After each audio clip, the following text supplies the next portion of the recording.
Hello, Nookers. This is Sister Dhendz from Singapore. Question number 27. The Immaculate Conception means that Mary did not need a Savior. You might think so, but Mary didn't.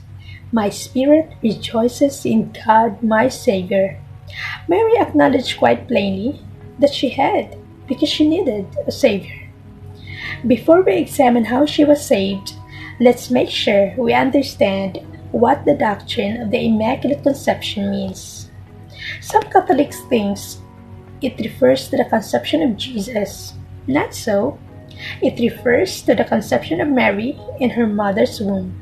Her mother's name was Anne, and her father's name was Joachim, according to tradition. We are conceived bearing the stain of original sin, and we need baptism to wash our souls clean. Mary would have been conceived the same way, but God, by a positive act, chose to intervene and prevent Mary's soul from bearing that stain. We are cleansed after conception through the sacrament of baptism.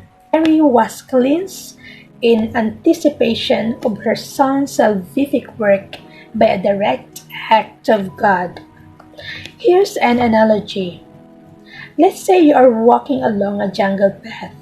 In the middle of the path, carefully hidden by the leaves and branches, is a deep pit.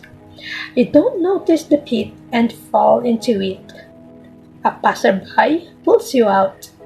You are saved from the pit. Then a woman walks along another path with another hidden pit. Just as she is about to tumble in, a passerby reaches out and pulls her back. She too is saved from the pit. But in anticipation, before falling in rather than after the fact, both are saved from the pit, and both have a Savior.